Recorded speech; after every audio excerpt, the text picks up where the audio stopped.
본 말씀을 통해서 하나님의 약속과 의미 한 제목으로 말씀 증거하겠습니다. 약속이라고 하는 것에는 과정과 결과가 있게 마련인데, 이러한 과정을 잘 시행하면 그에 상응한 결과를 주겠다. 이것이 약속의 기본적인 패턴입니다. 그래서 이 약속에 참여하는 자들은 그 과정, 내용에 초점을 둘 것인지 아니면 그 결과에 초점을 둘 것인지에 따라 그 약속에 임하는 자세가 달라지는 겁니다.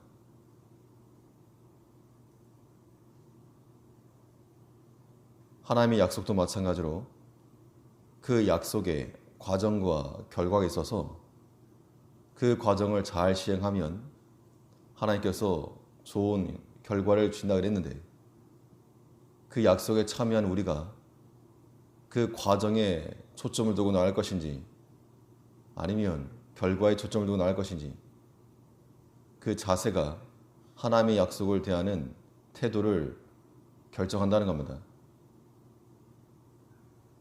그러면 이 하나님의 약속 안에 포함되어 있는 의미들이 무엇이고 우리가 어떻게 그 약속들을 시행해 나갈 것인가? 본 말씀을 통해 살펴보면 먼저 생각해 볼 수 있는 것은 하나님의 약속에는 하나님의 영광이 포함되어 있다는 겁니다. 우리가 왜 하나님의 약속을 지키고 그 약속을 준수해 나가야 되겠는가?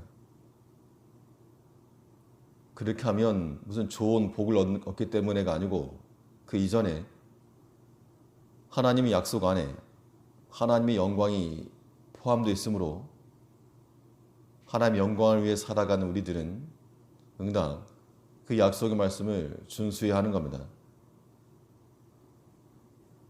자기 돈을 들여서 음식을 만들고 그것을 맛있게 먹어주기를 기뻐하는 사람과 같이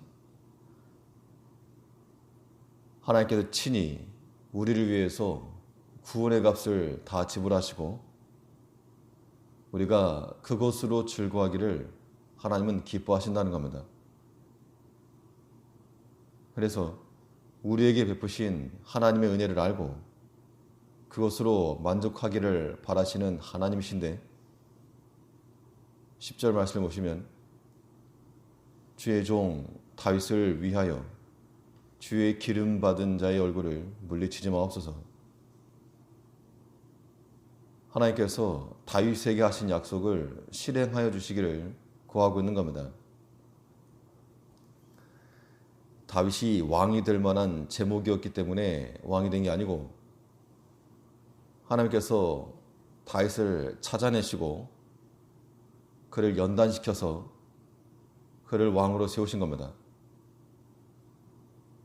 부모들 가운데 자녀들을 통해서 대리만족을 느끼는 사람들이 있어서 아이들을 꾸미고 또 좋은 옷을 입히고 해서 밖에 데리고 다니면서 사람들이 그 자녀를 보면서 좋아할 때 또 본인이 좋아하는 그런 사람들이 있습니다. 하나님께서 우리를 대하실 때도 마치 그와 같은 마음으로 우리가 자격이나 조건은 되지 않지만 우리를 불러서 예수의 피로 씻기시고 하나님의 말씀으로 덧입혀서 그 말씀을 잘 받는 자들을 통해서 하나님의 영광을 얻으신다는 겁니다. 그러므로 하나님께서 우리에게 베푸신 은혜를 잘 받는 것, 하나님의 은혜를 잘 받는 것만으로도 우리는 하나님께 영광을 돌린다라고 생각을 해야 됩니다.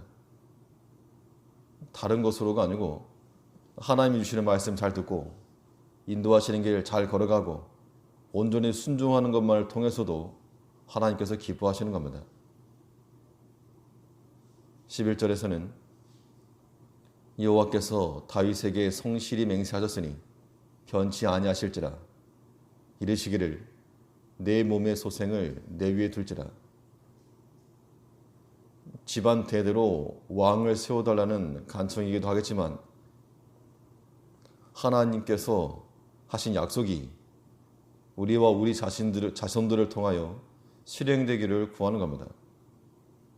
결국 그 약속에 성실히 행하는 것은 하나님께도 영광이요, 또한 그 약속을 지켜나가는 본인들에게도 영광이 된다는 겁니다. 다윗은 하나님의 베푸신 그 은총에 대해서 당연하게 생각한 게 아니고 주 여호와여, 나는 누구오며 내 집은 무엇이건대 나로 이에 이르게 하셨나이까? 라고 고백을 했는데, 우리가 하나님께서 주시는 준비해 두신 그 은혜를 잘 받아서 또한 소화하여서 하나님을 영화롭게 하고 또 우리 자신을 복되게 만드는 우리가 되어야 됩니다. 우리가 하나님의 약속을 준수한다 할 때는 그 약속 안에 하나님의 영광이 포함되어 있어서 하나님을 영화롭게 하는 길인 줄 알고 그 약속 멸시치 않고 그것이 우리를 통하여 실행될 수 있도록 간청하며 간구하며 순종하며 나아가는 우리가 되어야 됩니다. 하나님의 약속 안에 무엇이 포함되어 있는가? 하나님 약속에는 하나님과 우리 사이에 관계라고 하는 것이 포함되어 있습니다. 이 약속의 가장 중요한 것은 결과를 주겠다는 것이 아니고 관계를 이어나가자는 겁니다.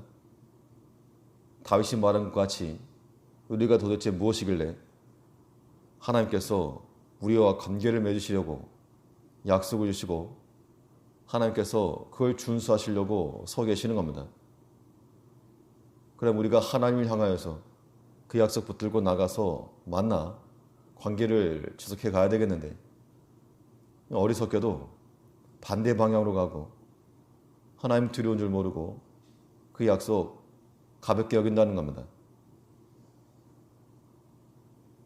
우리 입장에서 하나님이 떠나신다거나 혹은 하나님께서 그 약속을 파기하신다고 하면 우리는 큰 불안과 불행에 빠질 겁니다. 두려움이 생길 것이고, 하나님 입장에서 우리가 그 약속에서 떠나거나 파기한다고 할 때 하나님이 손해날 일은 없지만 하나님의 그 아픈 마음을 우리가 헤아려야 됩니다. 부모가 자녀에게 약속을 하나 했는데 성적이 올라가면 아이들이 좋아할 만한 핸드폰을 바꿔주겠다. 이 약속에서 과정이라고 하는 것은 성실하게 공부를 하고 성적이 올라가는 것이라면 결과는 핸드폰의 교체가 될 겁니다. 그러면 약속을 하는 입장에서는 결과를 위해서가 아니고 핸드폰 사주려고 해서가 아니고 그 과정을 위해서 약속을 하는 겁니다. 그런데 그 부모의 심정을 알지 못하는 자녀들은 결과에만 관심을 갖는 겁니다. 하나님께서 우리에게 주신 약속도 마찬가지로 그 결과에만 집중하는 것은 바른 자세가 될 수 없습니다. 우리 집안 대대로 왕이 되어야 되겠다. 혹은 복을 받아야 되겠다. 그런 자세가 아니고 하나님께서는 결과는 내가 얼마든지 줄 수 있는데 참으로 원하는 것은 그 내용, 그 과정을 잘 지켜라.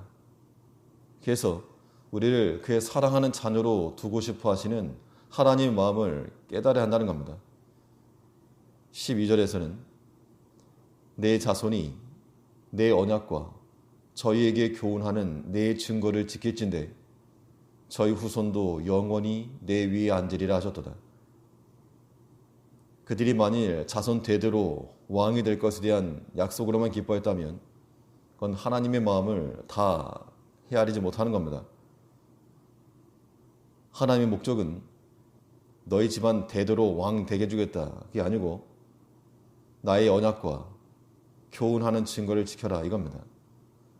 이걸 통해서 나는 너의 하나님이 되고 너는 나의 자녀가 되어서 내가 너로 인하여 기뻐하고 즐거움을 얻겠다는 겁니다. 하나님의 관심이 여전히 우리에게도 있는데 우리가 그의 말씀을 중히 여기며 지켜내는 것이 있다는 겁니다. 그 약속의 내용을 잘 준수하면 결과는 하나님이 보증하시는 겁니다. 그러므로 우리가 하나님의 약속의 말씀을 잘 준수하는 것, 그것은 하나님께 영광을 돌리는 길이요, 하나님과의 관계를 지켜나가는 것이요, 그 결과는 언제나 감사로 기결될 것이라고 하는 겁니다. 성령의 감동하심을 통하여 우리 마음에 주시는 그 약속의 말씀을 우리가 거절하지 말고 소멸하지 말고 잘 순수하여서 우리를 복되게 하나님께 영광 돌리는 그런 삶을 살아가는 우리가 되어야 되겠습니다. 기도하겠습니다.